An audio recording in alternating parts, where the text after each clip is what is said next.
Boa noite a todos. Me ouvem bem?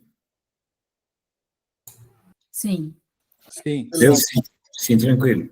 Então, em primeiro lugar, agradecer ao grupo de CRIA do Instituto Desenvolve Pecuária pelo convite para apresentar o que a gente está se propondo a compartilhar com vocês. Inicialmente, o meu velho amigo Lico me pediu para fazer alguma apresentação sobre nutrição em gado de cria. Eu fiquei trocando orelha e falar especificamente sobre nutrição não é o meu chão. Depois a Elísia me colocou aqui um post que eu era o professor Júlio Taborda. Eu digo, não, também não sou professor. Na verdade, pensando um pouco melhor, acabamos optando por denominar essa série de ideias e, digamos, princípios que a gente tem adotado na trajetória de agrônomo, trabalhando com pecuária há 40 anos, como gestão de rodeios de cria. E por que gestão?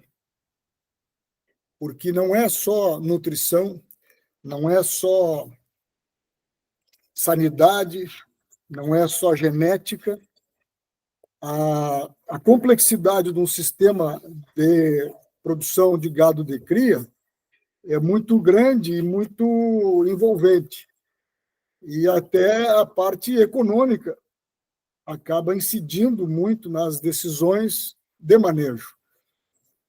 Então, é uma quantidade grande de fatores que não seria muito claro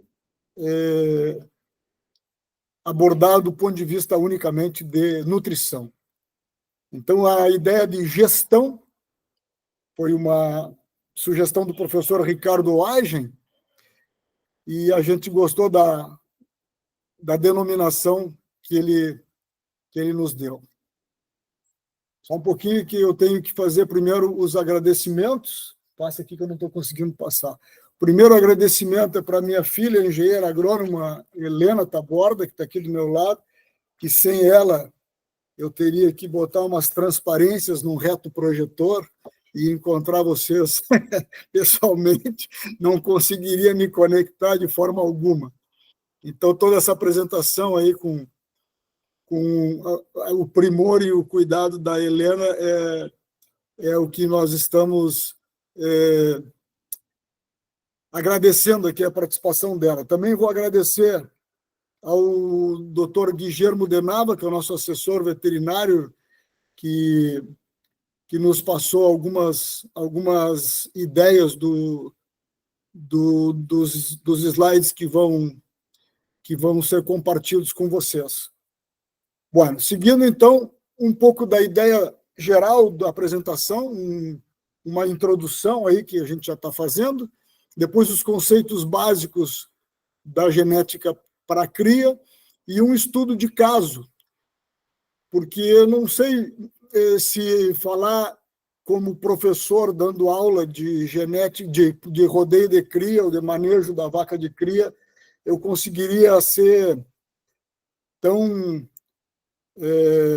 objetivo se não fosse a possibilidade de estar, de certa forma, descrevendo um estudo de caso, que é a nossa realidade na empresa que a gente está à frente, com a adoção dos procedimentos normais, corriqueiros, que ano a ano vão se fazendo, e mostrar, por que não, os resultados, que é a consolidação desses conceitos básicos. E, por fim, considerações finais, para a gente não ficar muito no ar. O que é importante colocar que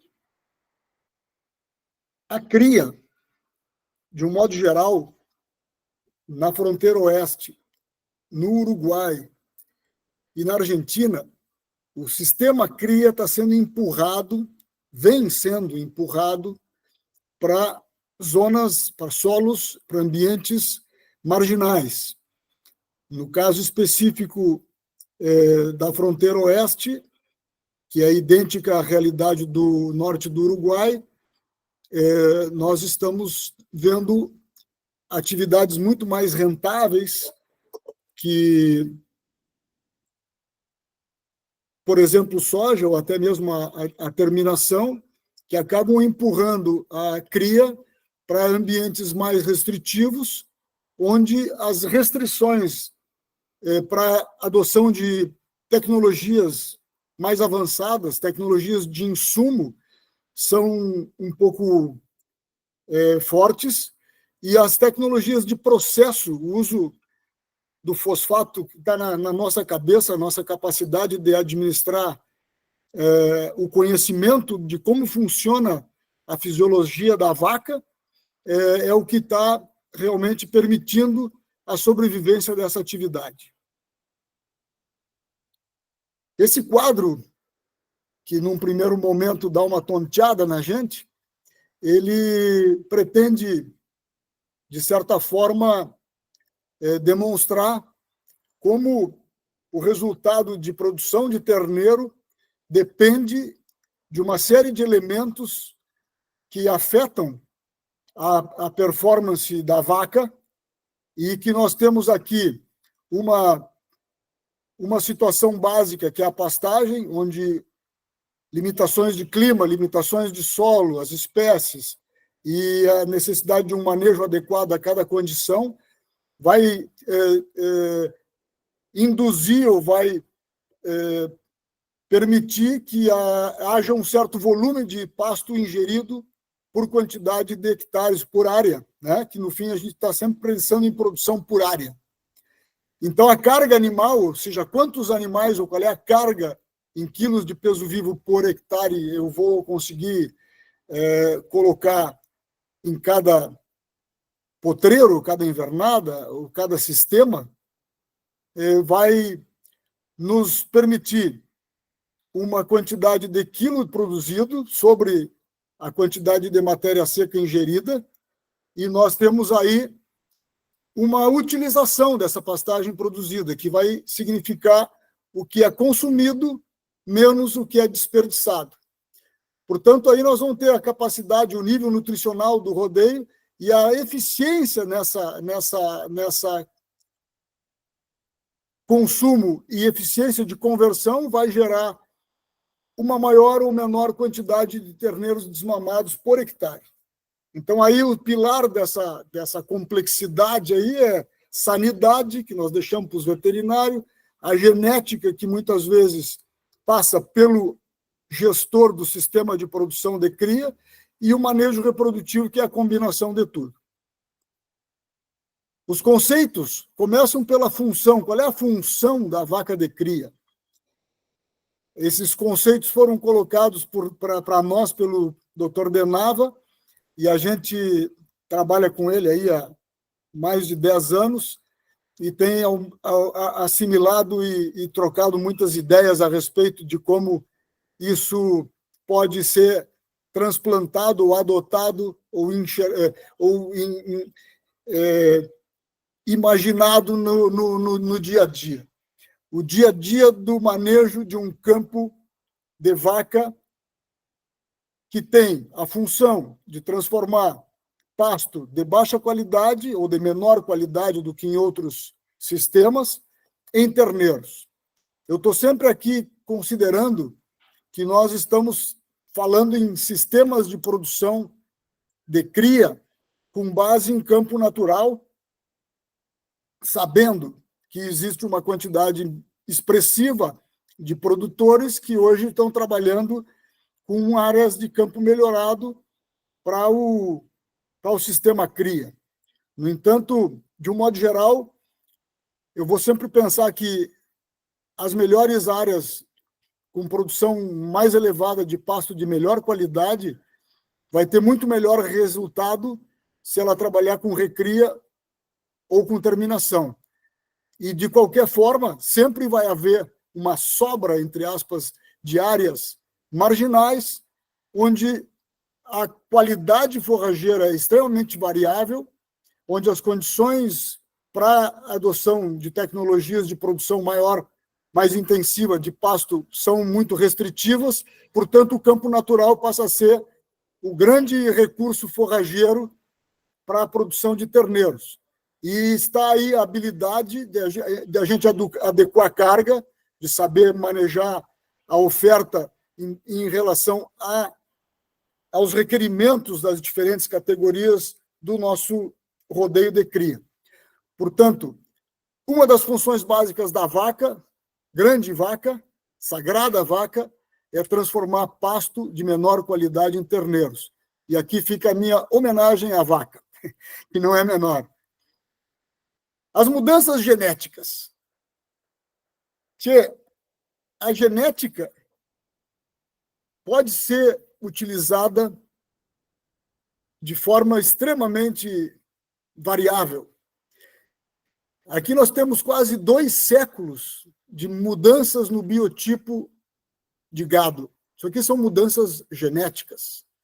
Então, eu pego aquele touro de 1838 aqui, aí eu vou a 1950, um petiço que está dando na barriga do gaúcho, e venho a um New Type em 1988, que esconde o sombreiro do cowboy de Colorado aqui na grande exposição de Denver. Ao mesmo tempo, no Hereford, eu pego um modelo de 1919 ou de 83, talvez eu goste mais do de 19 e do de 25 do que do de 64, e muito menos esse aqui, que é o de 2000. Mas o geneticista, o cabanheiro, ele segue a tendência e o jurado vai lá e bota a roseta naquele que ele gostou, e aí o produtor vai atrás e compra sêmen caro daquele animal. Por exemplo, esse de 88, aqui, esse Angus de 88, é um desastre. Assim como o Hereford de 88 aqui é um sacrifício. Eu tive o desprazer, ou até o prazer, porque eu acabei aprendendo, de ter que apartar boi gordo, filho de Justa Banner.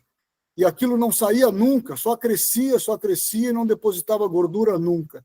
Se no boi, que nós estamos dando pastagem, a situação é essa, imaginem o que isso faz na vaca, que não tem a mesma mordomia em termos de alocação de forragem de maior qualidade. Então, se a genética é uma ferramenta poderosa, nós temos que estar conscientes de que nós devemos selecionar por função. O gado de cria deve ser selecionado por resposta produtiva. O gado responde à seleção por tipo, responde à seleção por qualquer coisa. Talvez, se selecionar um gado para saltar arame, ele vai responder. Mas nós precisamos pensar em selecionar um gado de cria, uma vaca, para ela produzir terneiro. E se nós fizermos a consideração de que as vacas funcionais, as vacas campeiras, são as vacas que requerem menos insumos, que têm mais capacidade de permanecer no rodeio, habilidade de permanência, ou stayability, que é a capacidade de seguir produzindo terneiro ano a ano. Essas são as vacas funcionais, essas são as vacas mais rentáveis. E quando a gente tem um rodeio com vacas férteis, observamos que, mesmo numa condição corporal inferior, essas vacas têm capacidade de prenhar igual ou até melhor do que outras num estado pior, num estado melhor.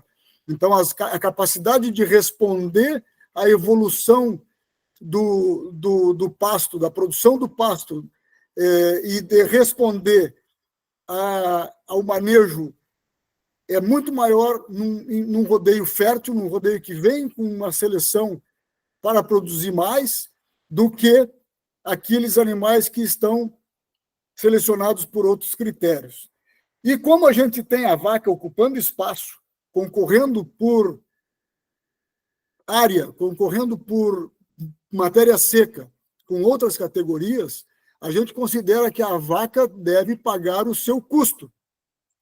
Se a vaca não paga o custo produzindo um bom terneiro todos os anos, ela vai pagar com a sua carcaça pendurada no gancho. A fertilidade é uma função que resulta de vários fatores. E aí, voltando lá ao tempo em que eu fazia faculdade, na década de 80, nós tínhamos ali critérios, um conceito de que a fertilidade teria uma baixa herdabilidade. E realmente, se considerar as condições ideais de alimentação, de nutrição, de conforto térmico, de sanidade, selecionar por fertilidade não vai funcionar. Mas a nossa vaca não fica nas condições ideais dos livros acadêmicos. A nossa vaca vai para o campo. Ela enfrenta a seca, ela enfrenta carrapato, mosca, sol, chuva, frio, geada. Então, a capacidade de adaptação, a resiliência dessa vaca é o que vai permitir que ela tenha condições de manifestar a fertilidade. Portanto, quando se seleciona por fertilidade, mesmo que fertilidade possa ter baixa herdabilidade, nós não estamos selecionando por esse item, nós estamos selecionando por uma série de fatores que são o que vão determinar que ela possa aguentar um ambiente de seca como esse da foto, ou elas vão conseguir produzir de qualquer forma num ambiente, em condições em condições adversas. Quando a gente está falando em seleção, vamos lembrar dos programas de seleção, vamos lembrar do meu querido amigo Fries, e vamos ver que a gente tem muitas ferramentas de seleção. Porém, eu observo alguma distorção quando se fala em diferenças esperadas de progênie. Muitas vezes a gente vê uma certa disputa por quais animais apresentam as maiores DEPs. E aí a DEP passa a ser um objetivo de seleção quando, na verdade, DEPs são ferramentas para a seleção. E um programa de seleção de um rodeio comercial é fundamental que considere toda a população e que extrapole a necessidade de cada um dos indivíduos. Senão a gente vai começar a mimosear. Então, se eu tenho uma vaquilhona muito linda, que pesou bem, que tem um padrão racial ótimo, ela não está ciclando, ela não pegou cria, ela vai ter que ser eliminada de qualquer maneira. Não ficamos com animais mimosos, ficamos com animais produtivos. O outro aspecto que eu acho importante a gente comentar são as respostas indiretas à seleção, os antagonismos que existem entre aquelas linhas que a gente está adotando.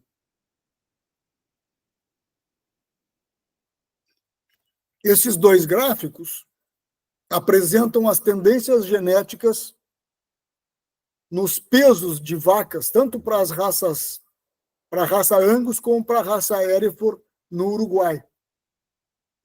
Então, o que acontece? Nós vemos que a seleção por animais com maior capacidade de ganho de peso, com maior peso adulto, com melhor carcaça, tendem a gerar fêmeas com maior peso adulto. Então, aqui nós observamos que em 40 anos, as Hereford aumentaram 40 quilos e as Angus aumentaram 20 quilos. Obviamente que tu vai produzir terneiros mais pesados, novilhos mais pesados, os confinadores vão ficar muito contentes, os frigoríficos ainda mais. Porém, o que significa que a cada ano o peso dos touros aumente 3,7 kg e as vacas aumentem 2,7 kg, o que num intervalo de 24 anos gerou 68 quilos de mais peso, 93 quilos de mais peso nos touros e 68 nas vacas. Provavelmente o Rafael vai achar bom, porque vai dar uma carcaça mais pesada. Só que o Rafael também vai reclamar que 60% dos animais das últimas semanas não tinham terminação adequada. Se eu aumento o peso adulto do meu rodeio, eu vou ter que aumentar muito a comida para esse rodeio responder. E eu vou ter que aumentar muito a qualidade e o volume de comida para termos uma terminação adequada. E, obviamente, na cria, os efeitos são ainda mais drásticos. Botando 3 biotipos de vaca, segundo Buttram e William, de 1989. Veja só, temos aí 25 anos, não, 35 anos. No primeiro conjunto de histogramas, temos aqui vacas pequenas, medianas e grandes. 79,4% a taxa de parição das vacas pequenas, 67% as vacas grandes. No segundo parto, se acentua ainda mais a diferença, 85% das pequenas são paridas e somente 70% das maiores. E no terceiro parto, se mantém as vacas adultas, diminui um pouquinho a diferença entre médias e grandes, mas há um intervalo importante de resposta. E por que isso? Nesse gráfico aí, a gente tem quantos quilos de pasto uma vaca precisa consumir para cada quilo de terneiro que ela vai desmamar. Muito bem, eu quero carcaça pesada, eu não quero uma vaquinha de 450 quilos, eu quero uma vaca de 600 quilos. Mas tu tem que saber que tu vai ter que fornecer 9 quilos de pasto para cada quilo de terneiro que tu vai desmamar. Enquanto se tu tiver uma vaca entre 450 e 500 quilos, ela vai necessitar menos de 8 quilos. Portanto, quem está disposto a ter um rodeio pesado, aí vai aquele ditado gaúcho. Quem se mete a avestruz tem que aguentar o ovo. Tem que ter uma oferta de pasto, uma condição de produção de pasto superior, ou vai ter que trabalhar com cargas mais baixas. Na recria e na terminação, as condições aí também de tipo animal e esses antagonismos da seleção, lembrem-se que nós estamos discutindo essa questão de selecionar por um fator e depois ter um resultado que compromete outros fatores. Na recria e na terminação, nós vamos para o lado do invernador. Na linha contínua, são animais com taxas de crescimento menores. Na linha tracejada, são animais com taxas de crescimento maiores, portanto, com maior peso adulto. Enquanto eu estou com um tamanho metabólico, aqui não está em carga, está em tamanho metabólico por hectare, um trabalho clássico de Molinuevo, de 2005, no INTA argentino. Na medida em que eu aumento a carga, os animais de menor exigência, de menor crescimento, vão sentir menos, e a produtividade por hectare não vai cair tão bruscamente quando comparado a um grupo de animais que tem maior exigência, portanto, eu não posso aumentar demais a carga, porque a oferta de pasto necessária para uma performance boa tem que ser alta. Se nós trabalharmos com produção por cabeça, vale a mesma coisa. Por suposto que é óbvio que os animais menores têm menor taxa de ganho, menor produtividade por cabeça, mas os maiores são mais exigentes e quando eu restringo, eles vão cair mais do que a produção por cabeça de frame menor. Então, isso tem que ser considerado, porque nós estamos aqui olhando cria, e quando a gente está escolhendo touro, às vezes esquecemos que 50% da progênie daquele touro que está sendo escolhido para o nosso rodeio vai gerar vacas. Os novilhos, talvez em 3 anos, já não estejam mais no nosso campo. Sou produtor de terneiro, em 18 meses eu já desfrutei daquele animal. Porém, as fêmeas vão ficar conosco 7, 8, 9, 10 anos. Se eu escolher os animais com maior exigência, elas vão ser dificilmente tão produtivas, elas não serão tão produtivas quanto os animais mais adaptados de exigências menores. Por último, nós vamos em seleção por função. E quais são as funções das vacas funcionais e das vacas eficientes? Precocidade sexual, fertilidade alta, facilidade de parto, resistência a doenças, requerimentos baixos de mantença, longevidade, capacidade de permanecer, habilidade de permanência no rebanho, e capacidade de converter pasto na maior quantidade de quilos de terneiros possível e, obviamente, que desmamem bons terneiros. É possível tudo isso? Eu acho que sim. Aqui temos vacas paridas aos 2 anos em ambiente de basalto, que foram inseminadas com 15 meses, que estão com seu terneiro ao pé, e é um terneiro decente.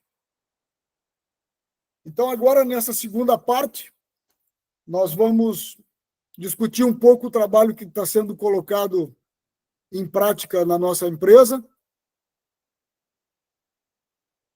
Nós temos aí 30 anos de movimentação nessa linha, tratando de aplicar os princípios básicos da produção animal, como dizia o mestre Lobato lá em 1979, 80, que nada mais são que práticas de manejo e alguns resultados que a gente está obtendo. Obviamente que práticas de manejo se faz com uma equipe, se faz com um time, e nós temos o privilégio de ter uma equipe competente, dedicada e comprometida com realizar as tarefas e com obter resultados no nosso sistema. Para dar uma ideia para vocês como é que funciona, nós estamos em cima do basalto superficial, temos um rebanho composto 75% da totalidade das categorias animais, aqui está em quantidade de cabeças. Nós temos aqui vacas, conformando 45% das categorias do rodeio, os touros 5% e as vaquilhonas de reposição 25%. Então, um pouco da ideia das 15 meses, na medida em que a gente desmama terneiras pesadas, foi no sentido de diminuir essa quantidade de cabeças de reposição. 16% do estoque é os gados de descarte, que são vacas e vaquilhonas de engorda, e apenas 7% é os machos, que são os machos de ponta que ficam para terminação nesse ambiente onde predomina a cria. O campo é basicamente natural, campo natural, 90% da área é pasto nativo, e temos aí ao redor de 10% que é algum verdeio, aveias evém e campos melhorados, pastagens velhas. Basicamente, os campos melhorados são em cima de introduções de lotos. O Uruguai tem vários cultivares de lotos. Inicialmente, a gente usava o neozelandês, aí o maco. Atualmente tem o lotus rincon, o lotus basalto, o lotus etanem. Alguns são anuais, outros são perenes, e se adaptam muito bem a esse ambiente em que normalmente os verões são extremamente quentes e secos. Campo nativo obriga muita atenção em ajuste de carga, e as categorias prioritárias dentro daquela composição de rebanho, que vão ser a recria, terneiros, terneiras, vacas de primeira cria, também demandam atenção, e aí, através dessas pequenas áreas de melhoramento, que são os nossos pulmões, e fundamentalmente com campos diferidos, a gente consegue, pelo menos, tentar atender aquele requerimento demandado por cada uma das categorias que estão presentes no esquema de produção. Um pouco da ideia do manejo nutricional, nós temos, por força do hábito, porque falta trabalhos que realmente demonstrem o resultado claro, mas a gente faz a suplementação mineral permanente, nem que seja com cloreto de sódio, mas fundamentalmente na época do periparto, na época de produção de terneiro, quando a vaca está lactando, e no período de intore, sal mineral com fósforo fundamental, e também usamos em alguns rodeios, onde tem uma estrutura um pouco mais definitiva, se faz a suplementação dos terneiros com creep feeding, basicamente com sal especial para terneiros. Normalmente fazemos um monitoramento de intore, que seria uma análise da atividade ovariana. Isso se faz aí meados de dezembro, e principalmente nas categorias mais críticas, que seriam primíparas, ou algum rodeio que passou por alguma adversidade, em algum momento que houve uma restrição maior. E essas áreas de melhoramento, como falei, são também alguma alternativa para a gente poder compensar algum momento de maior demanda. Aqui tem um exemplo de um bosque que tem feito um investimento contínuo em sombra e em fornecimento de água, e aqui um desses melhoramentos que ficou diferido, ficou fechado para o plantio dos bosques. As árvores foram adubadas e o lótus teve um desenvolvimento fantástico, o que nos dá uma indicação do potencial dessa planta, né? Obviamente que tirando o pastoreio fica mais fácil, mas de qualquer forma existe um potencial interessante. Júlio, posso te interromper, fazer uma pergunta? Pode. Tá, e essa pergunta é minha mesmo. Voltando o slide ali, que tu falava sobre o creep feeding com fós bovinho parcial. O que quer dizer esse parcial? Parcial porque é apenas alguns lotes. Não é feito em todo gado. Eu pergunto porque eu tenho muita dúvida em relação ao creep feeding, se realmente vale a pena, principalmente nos momentos de ciclo de baixa, que nem os que a gente passou. Agora já vamos começar a sair do ciclo de baixa, ao que tudo indica. Mas e qual é o critério de vocês de fornecer para uns lotes e outros não? Qual seria esse critério? Seria possibilidade física, que uns têm, outros não? Ou na verdade, quem pode falar melhor sobre creep feeding, está nos assistindo aqui, é o Ramiro Toledo, que fez a comparação de diferentes níveis de suplementação do terneiro, e comparando o terneiro com sais, que nem nós estamos usando, ou com ração, e a diferença é fantástica a favor da ração. A nossa experiência ele é extremamente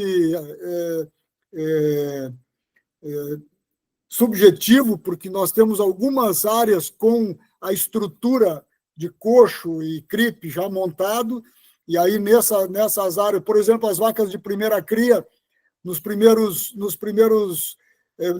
semanas pós-parto, elas têm acesso ao creep, depois nós distribuímos e alguns outros campos não têm, e realmente, quando a gente está fazendo, e aí vem a questão da gestão que a gente falava lá atrás, obviamente que baixar custo é muito importante, e tudo que tu não tiver certeza que vai obter um resultado objetivo, em momentos em que a margem é escassa ou negativa, a gente tem que abrir mão. E dentro dessa política, aquele sal comum ali nas vacas pós-parto, quando elas estão desmamadas, estão de férias, esperando, é também uma forma de baixar custo. Então, o creep, para nós, não temos, eu sempre digo, tem potreiros que eu uso, nós não temos resultado seguro do efeito, tá? É quase por inércia, tá? Porque a gente, como produtor, não tem como fazer estações experimentais em todas as invernadas. Então, o CRIP é uma prática que a gente usa, mas não é uma certeza tecnológica. E eu acho que também podemos esticar como é que se diz, extrapolar essa mesma observação para a suplementação com sal proteinado, etc. A gente não tem respostas muito equilibradas. Em alguns momentos tem boa resposta, mas não é sempre, não é uma certeza absoluta. Tá? Tá bem, obrigado. Eu estou nesse mesmo barco e já é assunto para outras lives também, para a gente fazer com o grupo de cria, para a gente destrinchar todos esse tipo de assunto. Muito bom, Júlio. Segue o baile aí. Bueno. O baile não para nunca. O baile vai, a música não para.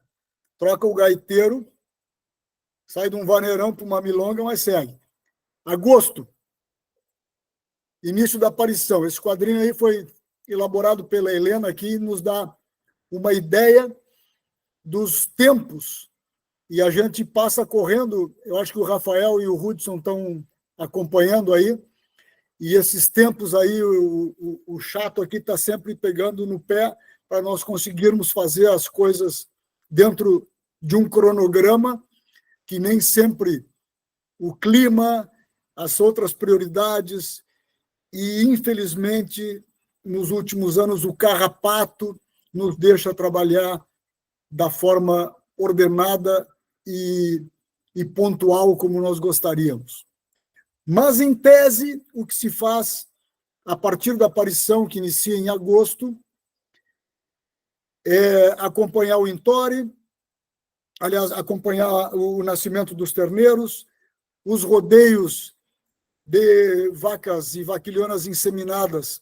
Tem uma atenção especial que a gente tem feito um monitoramento dos filhos de cada touro. A gente identifica filhos tanto no gado controlado como no gado geral, para termos uma resposta, uma condição de avaliar quais são os touros que realmente estão ajudando o nosso rodeio a melhorar, e também para direcionar o acasalamento das fêmeas, evitar um inbreeding, uma consanguinidade aleatória.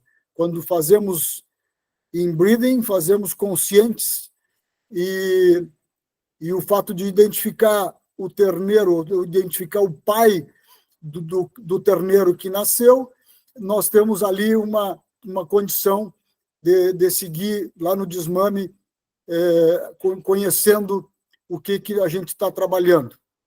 Outubro é o mês que, nessa parte da gestão, a gente fica ansiosamente esperando a limpeza dos rodeios. Eu não consigo conceber quem entora a vaca de cria sem eliminar as vacas que foram diagnosticadas como prenhes na ecografia ou na palpação, no desmame, no outono, e não faz a confirmação daqueles animais que efetivamente estão com cria ao pé. Normalmente a gente tira 5% das vacas de cada rodeio, mais nas primíparas, menos nas vacas mais maduras, e de cada 30 vacas, 20 e 25 sai gorda. Então, por isso eu botei aquele cifrão ali, porque além da gente eliminar problemas futuros, porque essas vacas que foram dadas por prenhes e não parem, elas são vacas que vão dar problema futuramente. E a gente ainda por cima corre o risco de estar trabalhando com doenças venéreas.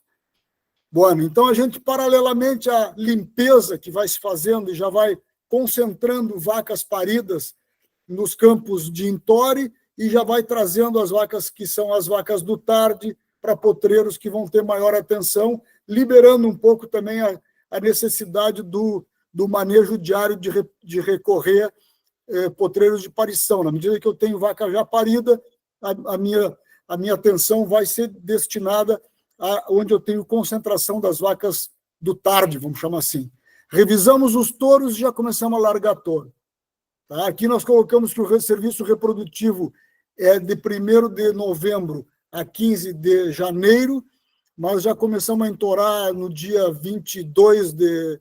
Não, acho que antes, né, Rafael? Acho que no dia 20 de outubro já tinha vaca entorada, porque os touros já começam a incomodar depois que a gente faz o andrológico e já vai começando a ficar um problema. Portanto, o rodeio estando limpo, eu tenho certeza que eu tenho lá 150 vacas, 150 terneiros, pode largar touro, e aí esse problema já vai eliminando e vai antecipando a concepção, porque também tem o detalhe aí do efeito macho, que pode ajudar a diminuir o intervalo entre parto e primeiro cio. Entre 25 e 31, esse ano nós vamos fazer lá pelo dia 3 ou 4, a avaliação das vaquilhonas e vacas destinadas à IATF. Por que a avaliação? Porque o nosso veterinário só insemina vaquilhona que está ciclando. Vaquilhona que não está ciclando é descarte. Então, a gente faz essa sincronização no final de outubro, início de novembro, insemina ao redor do dia 13, 14, 15.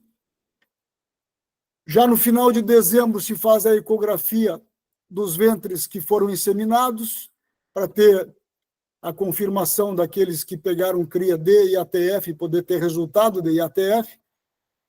E nesse momento a gente traz algum rodeio, não fazemos em todo o gado, algum rodeio sospeitoso, que pode estar com alguma taxa de ciclicidade baixa, ou pode estar em anestro, mas normalmente, quando a gente traz esse gado para monitorar se está ciclando ou não, nós já estamos com a ração no galpão, porque aí marcamos as vacas que estão em anestro, e já no dia seguinte ou no outro já se junta a vaca com o terneiro, e os terneiros das vacas em anestro, se necessário, são submetidos ao desmame precoce. Posteriormente, a gente retira os touros aí no início de janeiro. Esse processo começou, nós entorávamos até 28 de fevereiro, começamos a tirar os touros em 20 de fevereiro, depois no dia 10 de fevereiro, fomos trazendo para trás, e atualmente a gente está com um serviço bem curto, por razões que logo vamos demonstrar como sendo muito importantes. Já falamos sobre isso, andrológico, habilidade de monta que a gente faz nos touros, sempre tem algum touro velho com um problema de pênis em espiral, algum touro que não consegue subir, algum problema que a gente não observa no campo, então já elimina esses que têm algum problema, e, como recém falava, buscamos uma estação reprodutiva curta, que nos gera terneiros uniformes, e terneiros do cedo são sempre os melhores terneiros, são terneiros com bom peso ao desmame. Quando vocês virem lá adiante o resultado que a gente tem em termos de quilos de terneiro produzido por vaca entorada, esse ponto aí de terneiro do cedo com bom peso é fundamental. Esse ano nós tivemos uma condição absolutamente fantástica, o ano passado foi muito bom, e em agosto nós terminamos com 2/3 dos terneiros nascidos, em setembro 23%, e agora ficou um 10% para outubro, que a gente não fechou as contas ainda, e deve ter não mais de 5%, porque vai dar certamente 5% dessas vacas da limpeza, que são as tais das mermas, a quebra que a gente obtém entre prenhez e desmame. Uma regra que é um dos mandamentos é o descarte de 100% dos ventres vazios. Se faz a limpeza pré-entore, como falei, e a gente está eliminando tudo que é ventre vazio. Vaca falhada vira boi, e a gente acaba introduzindo no rodeio o que a gente chama aí de fertilidade inerente. Tá? O manejo do monitoramento do Intore, conforme o ano, no ano da seca é mais necessário, o ano normal vai bem. Desmame precoce é uma medida de manejo que a gente domina, está na mão, faz quando precisa, porque a gente sabe que, e aí está a tua preocupação, Tauê, é caro. Tu tem que pagar na frente o desmame precoce. Então, não é para brincar com o desmame precoce, e o desmame precoce, como medida estrutural, nós particularmente achamos uma prática que economicamente é discutível. Se nós fôssemos fazer desmame precoce baseado em condição corporal, certamente nós estaríamos desmamando um percentual importante dos terneiros sem necessidade, porque a condição corporal não reflete a ciclicidade da vaca. Isso aí aprendi há pouco tempo, mas é assim. Como critérios de seleção dos touros, é importante comentar que num rodeio grande, touro é um baita investimento. A gente tendo rodeios como esse, rodeio de vacas coloradas aqui, que é trabalho do Rafael, lá em Santa Fé, nós temos a total segurança de que os terneiros que saem destes rebanhos, eles são realmente melhoradores, eles são filhos de touros escolhidos a dedo, portanto, a gente não tem nenhum problema de selecionar touros feitos em casa a partir de ventres superiores, selecionados no ambiente onde a gente trabalha. E os critérios para a seleção é fertilidade, vacas que pegam cria no cedo, vacas que repetem cria, o biotipo pastoril, vacas adaptadas. Nós olhamos para a precocidade, para rusticidade, resiliência. Nós gostamos de tirar touro das vacas velhas, porque elas são as vacas que permanecem produzindo, que têm menor custo, têm maior capacidade de produção de terneiro a um baixo custo, e elas vão ter, no final da sua vida, uma quantidade de quilos de terneiro desmamado, acumulado, que supera uma vaca que, com 2, 3 anos, já está falhando e está saindo fora. Bueno, aqui um pouco da ideia do início, de apresentar algum resultado para vocês. O nosso histórico de prenhez dos últimos 9 campanhas. Um ano muito bom, 15, 16, aumentamos o rodeio, e um ano ruim, pum, caiu, baixamos a 72, foi um puxão de orelha, estabilizamos carga, e aí nós tivemos um ano excelente aqui, 21, 22, depois no ano da seca braba, não houve problema, nós desmamamos algum rodeio, mas conseguimos manter os 91%, e esse ano deu 91% de novo, com maior quantidade de ventres, mas aí não está a carga animal que a gente está utilizando, que também varia nesse quadro. De qualquer maneira, são níveis bastante regulares, que nos levam a um resultado. Esse resultado aí foi baseado no benchmarking do GTPA, aí também vai uma homenagem ao GTPA, o Ricardo Oaigen, que é o nosso guru do grupo de trabalho, e também a assessoria da Ganado, que nos ajudou a gerar informações confiáveis, e a gente apresenta com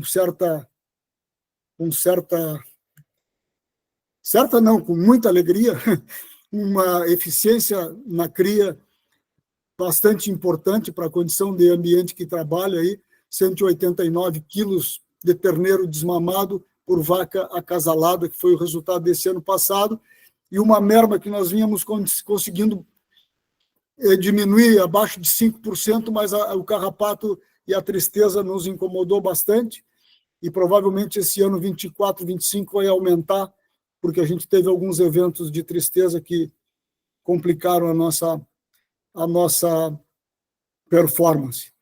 E as vacas Belted Galloway é uma homenagem à nossa patroa, a dona Márcia, que é o rodeio das mimosas da Marcinha. Então, elas seguem a mesma pressão de seleção, não tem de mimosa ali, não escreveu, não leu, o pau comeu. Bom, um pouco da taxa de prenhez por IATF, isso aqui é graças ao trabalho do meu pessoal, do nosso pessoal de campo e principalmente o nosso maestro, que é o Dr. Denava. Então, aqui cada linha, a linha vermelha, que é a mais importante, é a média dos 3 sistemas que a gente tem adotado a IATF. Basicamente, são vaquilhonas a partir de 2017, 2018, que nós começamos a botar vacas de cria nesse programa. O programa aqui, pegando o La Blanca, 65, menos de 50, 64, entre 55 e 50, depois subiu para perto de 70, depois caiu.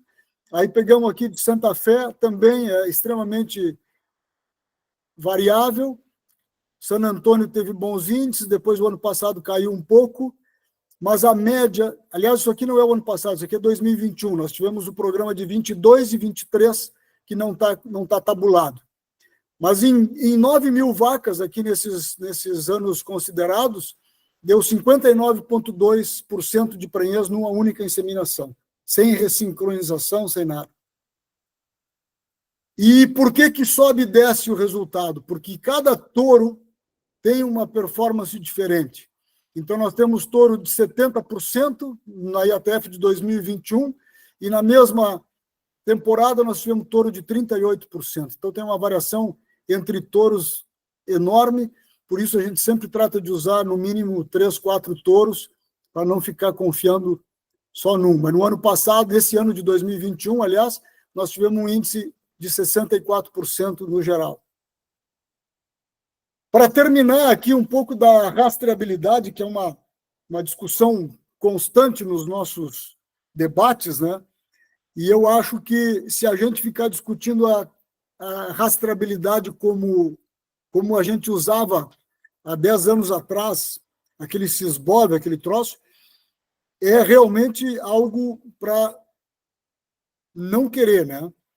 Porém, a rastreabilidade como ferramenta de manejo, com o brinco eletrônico, aqui está o chip, com a rastreabilidade individual e com a possibilidade de usar a informação individual de cada animal no esquema geral da população que a gente trabalha.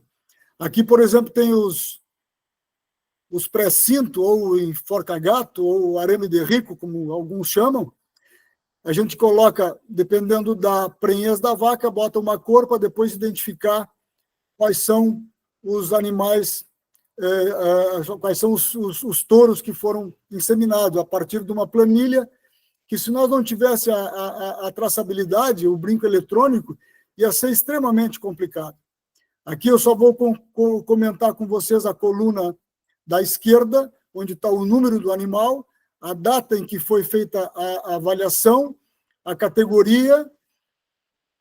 Todas aqui são as que ciclaram, porque elas foram inseminadas ou via programa alternativo ou aplicação do GNRH. Aqui o touro com que elas foram inseminadas, o venture, ou o pistoleiro, ou o lúcuma, e aqui o resultado da prenhez. Então, quando eu filtro lá no final dessa tabela as prenhes, eu tenho toda a informação, e se não houvesse essa ferramenta, seria totalmente impossível, com uma população grande, fazer esse tipo de controle. Por último, já estou terminando, alguém levantou a mão, em seguida eu vou concluir. Eu quero mostrar aqui um rodeio que pariu quase 80% no primeiro mês. Esse vídeo foi no dia 1º de outubro, e aí vocês vão ter um padrão das vacas que, baseado nesses princípios de seleção, a gente conseguiu armar.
Muito bem, agora para concluir, vamos tentar fazer um redondeio rápido.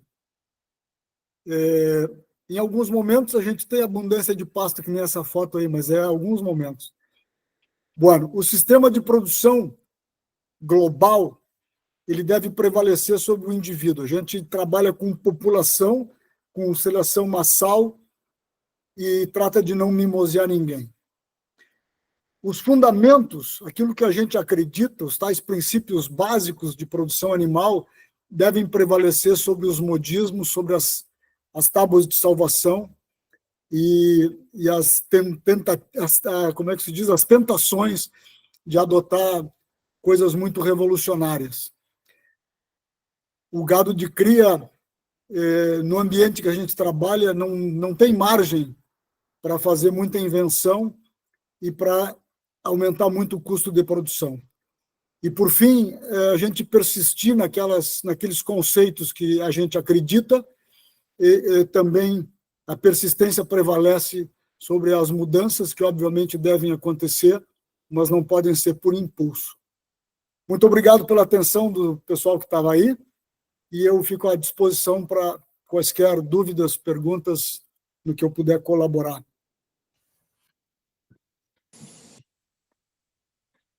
Vamos lá, então, pessoal. Eu acho que a Rita Abreu levantou a mão. Rita, quer fazer a pergunta? Abrir a câmera aí, o microfone, pode fazer.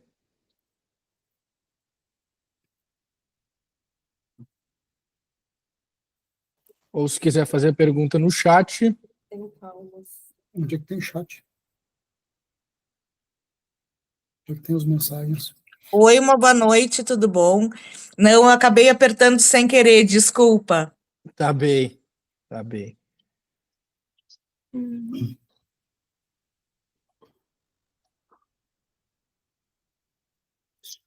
Temos a caixa de perguntas ali do lado.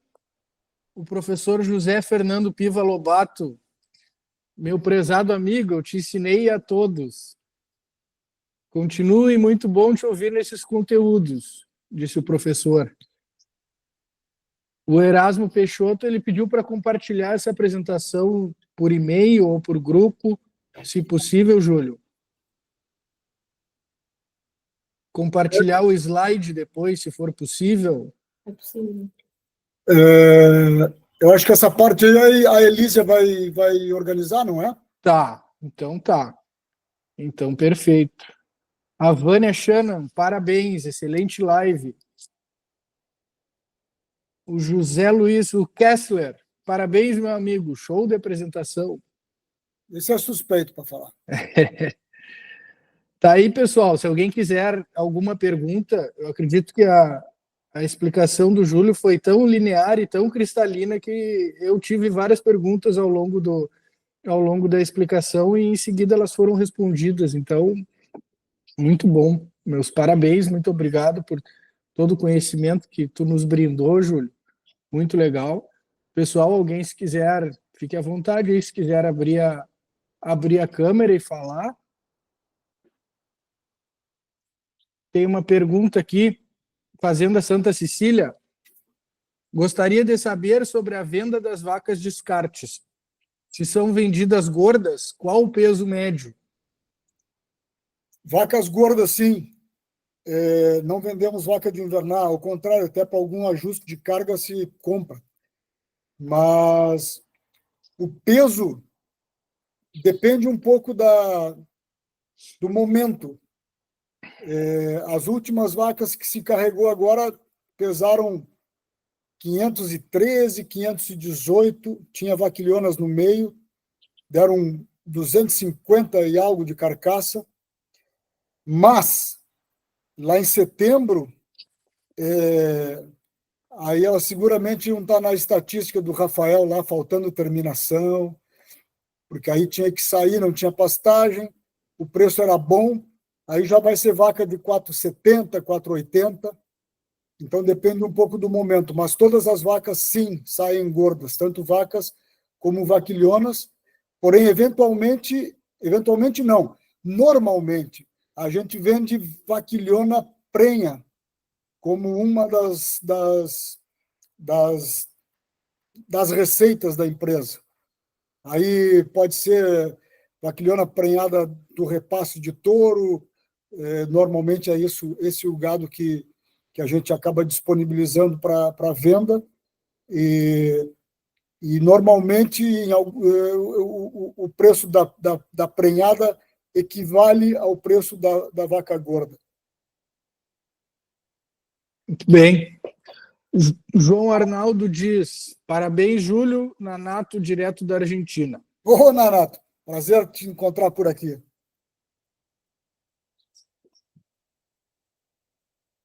O Rafael está aí, com a câmera aberta, tomando um vinhozinho. Está sem microfone. Uma disposição aí, se alguém quiser tirar alguma dúvida, trocar alguma ideia, discordar de alguma coisa, estamos à vontade. Tá bem. Tá chegando Guilherme Corradini, Fontoura da Silva.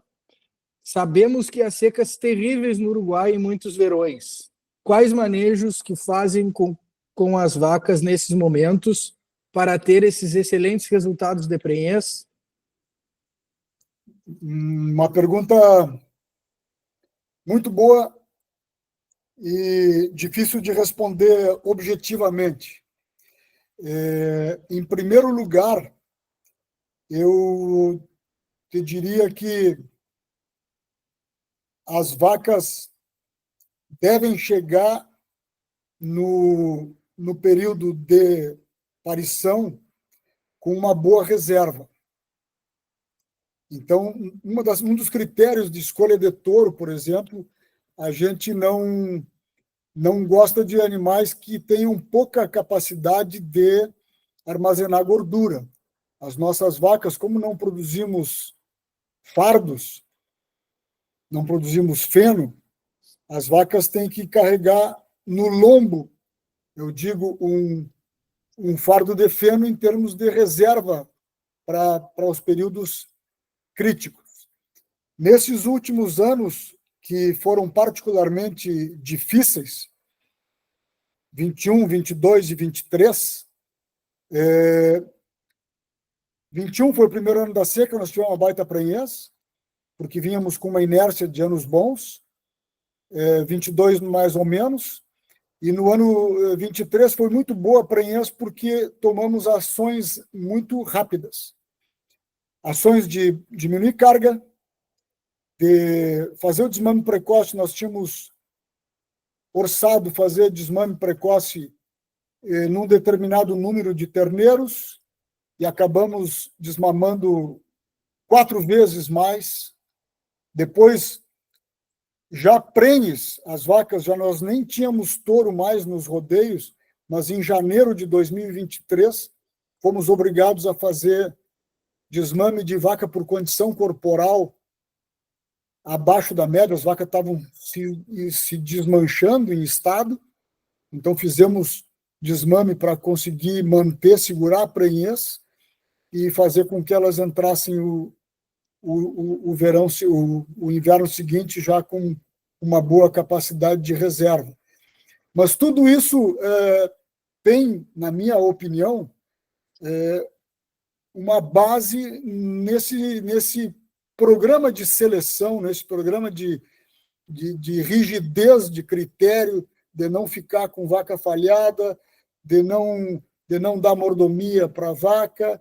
Então, esse gado vai se adaptando e ele está muito acostumado a enfrentar adversidades, né? Isso aí é uma resposta que eu posso te dar. Obviamente que nós temos várias ferramentas, eventualmente a gente bota tabuleta, desmame precoce, ou desmame antecipado, que eu chamo, que é um pouco antes do normal, que é março, abril, mas é questão aí de ter algum campo diferido e, enfim,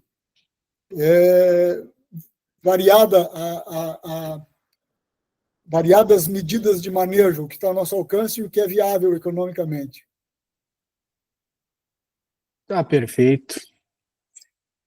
Beatriz Gonçalves, se quiser abrir tua câmera e fazer essa pergunta, não tem problema, fica à vontade. Tem uma outra pergunta que eu estou vendo aqui. A partir do momento em que se passa a utilizar IATF, percentual de touros, né? Normalmente a gente tem usado os touros de 2 anos, que são os touros que trabalham por primeira vez no nosso sistema, no repasse das vaquilhonas.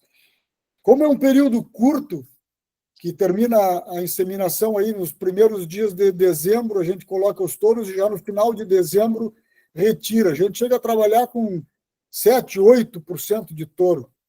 Depois esses touros são repassados para os outros grupos. Quando a gente faz a ecografia em meados de dezembro, as vaquilhonas que estão prenhes já liberam touros para os rodeios de cria. Então, no início, os primeiros 15 dias é tudo que a gente tem de disponibilidade de touro, principalmente touro novo em vaca nova. Aliás, touro novo em vaca nova, gostei muito de ouvir o Walter Ney na outra apresentação brilhante que foi feita por ele aí, manejo de touro, né? A gente aprende que tem que usar touro experiente em vaquilhona e touro novo em vaca velha. Não, nós usamos touros novos em vacas novas, conforme coincidiu o Walter Ney, porque aí também são touros virgens, são touros que não têm problema de sanidade, não tem nenhum problema de venéreas, que é o que acaba contribuindo para nós termos uma pequena quebra na tal da merma, né? Quebra de prenha a desmame.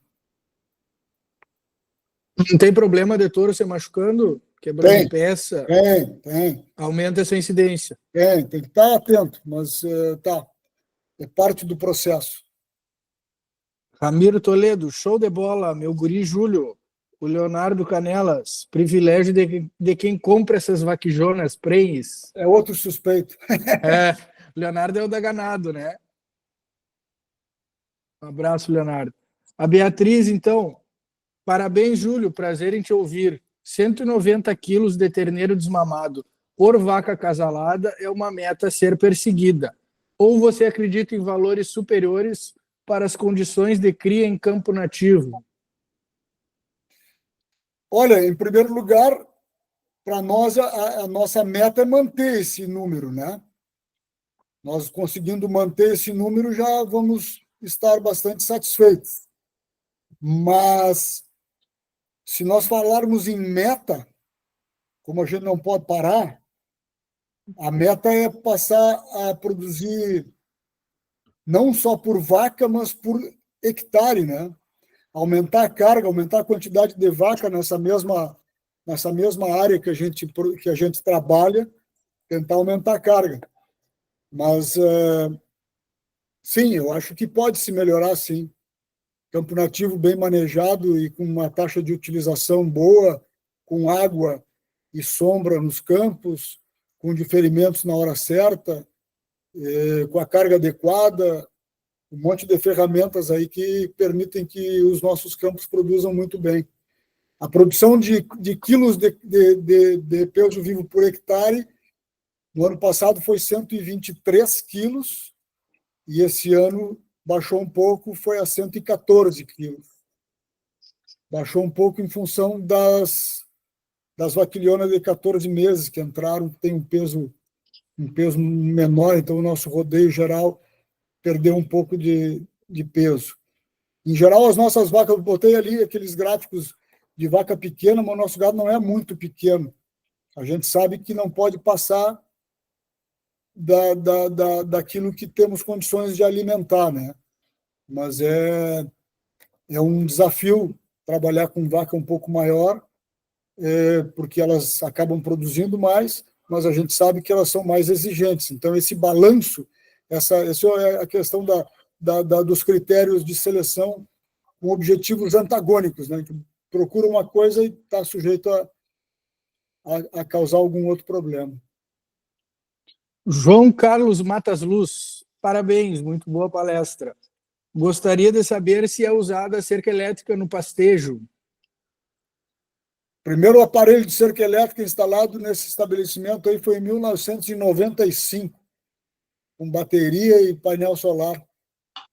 Agora a gente tem alguma coisa um pouco melhor, mas tem muita utilização de cerca elétrica, principalmente nos potreiros onde se faz melhoramento, onde tem um pouco maior de grau de intensificação. Usamos sim. Eu achei que fosse mais recente a cerca elétrica, o eletrificador com bateria e painel solar junto. Em 95 já tinha, então. Já tínhamos. Tá bem.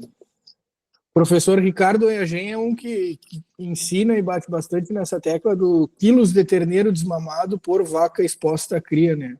Ele nos ensina muito bem isso. Claro que a gente tem que sempre avaliar todo o contexto junto, então são sempre contas complexas na pecuária, né? Muito bem. Júlio, muito obrigado. Nós, em nome de toda a comissão de cria, todo o grupo de cria, o Instituto Desenvolve Pecuária, agradece essa brilhante palestra. Agradecemos todos que nos acompanharam aqui. Lembrando que essa live vai ficar disponível depois nos canais do Instituto, vai ficar tudo gravado. Então, quem quiser rever, depois a gente divulga também para quem não pôde estar presente hoje. Um agradecimento geral a todos que participaram. Muito obrigado.